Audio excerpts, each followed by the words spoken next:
Hello everyone. तो आज हम बात करेंगे जो आरबीआई की मंथली रिपोर्ट आती हैं, आप लोगों को मालूम होना चाहिए आरबीआई मंथली रिपोर्ट जो है जारी करता है और उसमें एक वर्ड आया है इंक्रीमेंटल सीआरआर। तो आपको मालूम होना चाहिए सीआरआर क्या होता है और इंक्रीमेंटल डिपॉजिट क्या है, ये क्या मामला है। तो चलिए मैं आपको बताती हूँ हुआ क्या था कि आप लोगों ने सुना होगा कि 2000 के नोट बंद हो रहे हैं। तो 2000 के नोट बंद रहे हैं तो सारे जो लोग हैं क्या कर रहे हैं, एक्सचेंज कराने के लिए जा रहे हैं 2000 नोट। कहाँ पे? बैंक में। तो बैंक में क्या हो गया है, पैसा ज़्यादा डिपॉजिट हो रहा है और बैंक में ज़्यादा डिपॉजिट हो रहा है, इट मीन्स बैंक क्या करेगा, उसको लोन देगा और लोन देगा तो इकॉनमी में ऑलरेडी मनी सप्लाई ज़्यादा है, इट मीन्स इन्फ्लेशन ऑलरेडी ज़्यादा है और अगर देगा कमर्शियल बैंक लोन सभी को तो क्या हो जाएगा, मनी सप्लाई क्या हो जाएंगी, ज़्यादा। तो आपको पता ही है जब इकॉनमी में मनी सप्लाई ज़्यादा हो जाता है तो इन्फ्लेशन हो जाती है और हमारी कंट्री में अगर हम देखें तो इन्फ्लेशन, महंगाई ऑलरेडी बहुत ज़्यादा है, 4 से 5 तक है, राइट। आप इसमें जब आप देखेंगे बाय मंथवल रिपोर्ट आती हैं उसमें देखेंगे कि बिलो 5 तो है लेकिन फिर भी अभी क्या है, कंट्रोल करना और अभी अभी हमने ओवरकम किया है। तो आरबीआई के द्वारा जारी किया गया कि आपने क्या करना है, incremental deposit under the CRR करना है। ओके, तो थोड़ा हम इसका मामला देखते हैं क्या है।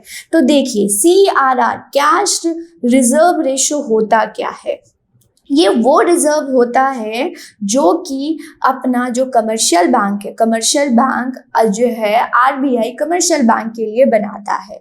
तो अपने टोटल डिपॉजिट का जितना उसके पास कमर्शियल बैंक के पास डिपॉजिट आता है उसका कुछ परसेंटेज है वो आरबीआई के पास, रिजर्व बैंक ऑफ इंडिया के पास रखना पड़ता है in the form of liquid cash, only in the form of cash रखेगा, याद रखिएगा, only in the form of cash. मतलब कि जो भी डिपॉजिट कमर्शियल बैंक के पास आएगा तो आरबीआई के पास कुछ परसेंटेज जो है कि आरबीआई डिसाइड करता है, आरबीआई डिसाइड करता है कि कितना परसेंट और only in the form of liquid cash रखेगा। ओके, ये याद रखना है। और यहाँ पे cannot use amount the lending and investment process, और जो कमर्शियल बैंक रखेगा क्या आरबीआई के पास वो ना ही लेंड कर सकता है, लोन दे सकता है, ना ही इन्वेस्टमेंट पर्पस के लिए यूज कर सकता है। और सबसे बड़ी बात यहाँ पे नोट करने वाली है कि वो इंटरेस्ट भी उसको सीआरआर के बदले कुछ डिपॉजिट रखेगा तो इंटरेस्ट भी नहीं मिलता है। ये सभी शेड्यूल जो आरबीआई एक्ट 1934 के तहत आते हैं उनको शेड्यूल्ड कमर्शियल बैंक बोला जाता है, वो सभी कुछ परसेंटेज रखेंगे और एप्लीकेबल होता है, राइट।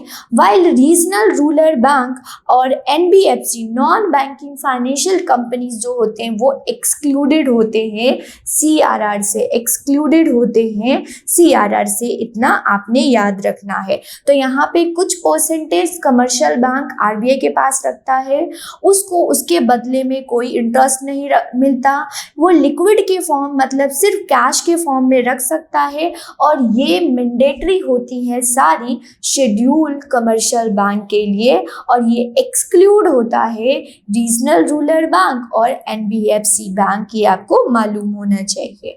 देखिए और जानते इसके बारे में, सीआरआर ये टूल्स हैं, ये आरबीआई का टूल है जो कि महंगाई, इन्फ्लेशन कंट्रोल करने के लिए आरबीआई यूज करता है। हाई इन्फ्लेशन एनवायरनमेंट में ना हो इसके टूल्स यूज करते हैं, राइट। आरबीआई इंक्रीज कर देता है जब इन्फ्लेशन हो, मनी सप्लाई हो तो सीआरआर क्या कर देता है, इंक्रीज कर देता है। मीन्स 3% था अब पहले 3% रखना था कमर्शियल बैंक को आरबीआई के पास, अब 4% रखना पड़ेगा किसको, कमर्शियल बैंक को आरबीआई के पास। इट मीन्स उसके पास कम पैसा होगा लेंडिंग के लिए, और लेंडिंग के लिए कम पैसा होगा तो वो मनी सप्लाई कंट्रोल। तो याद रखिएगा यहीं से क्वेश्चन बनता है कि अगर इन्फ्लेशन हो तो सीआरआर को कम करना होता है या फिर कम करना होता है या बढ़ाना होता है, तो बढ़ाना होता है, याद रखिएगा। ये क्या होता है, ये इंश्योर करता है बैंक की कि मिनिमम अमाउंट ऑफ फंड उसको अवेलेबल हो, राइट, अवेलेबल हो। एकदम से मान लीजिए कि डिमांड हो, सारे लोग क्या करें, विड्रॉल करें, तो उनके पास कुछ पैसा होना चाहिए आरबीआई के पास, ताकि अगर एकदम से डिमांड करे विड्रॉल करे तो एकदम से कमर्शियल बैंक कहाँ से पैसा लाएगा, वो तो सारा पैसा लोन को दे देता है। तो उस मौके पर वो आरबीआई से लेके पब्लिक को दे और बैंक करप्सी से बच जाए। यहाँ पे ये रेफरेंस रेट ऑफ लोन होता है यार, ये सीआरआर एक रेफरेंस रेट फॉर लोन होता है और इसको बेस रेट फॉर लोन और bank can not offer loan below this rate. मतलब कि जो सीआरआर होता है वो एक रेफरेंस बेस, इसके मुकाबले वो रेट ऑफ इंटरेस्ट चार्ज करता है और उसके इस रेफरेंस जो रेट से उससे बिलो रेट नहीं। अब होता क्या है, कमर्शियल बैंक जो कि जानकार होते हैं वो जानकार लोगों को क्या दे देता है, कम रेट ऑफ इंटरेस्ट, तो उससे भी बचने के लिए सीआरआर को यूज किया जाता है। इसको as a reference rate of loan भी बोलते हैं। सीआरआर रेगुलेट करता है मनी सप्लाई। ऑब्वियस है मनी सप्लाई इकोनॉमी में कितना होना चाहिए ये सीआरआर ही बताता है। और जो है इकोनॉमी, जब इकोनॉमी को बूस्ट करना है, मान लीजिए अगर डिफ्लेशन है, अगर इन्फ्लेशन है तो सीआरआर बढ़ जाएगा। अगर इकोनॉमी क्या है, डिफ्लेशन है या बूस्ट करना है, मनी सप्लाई को बढ़ाना है, तो सीआरआर लोअर कर दिया जाता है। ये भी आपको मालूम होना चाहिए। अब सीआरआर कैलकुलेट कैसे होता है, तो आपने फर्स्ट पिक्चर देखा कि यहाँ पे जो लोग होते हैं, जो हाउस होल्ड होते हैं, वो डिपॉजिट करते हैं बैंक में डिपॉजिट किया और जितने भी डिपॉजिट होंगे उसका कुछ परसेंट जो कि आरबीआई डिसाइड करता है, आरबीआई के पास रखना पड़ता है, राइट, रखना पड़ता है।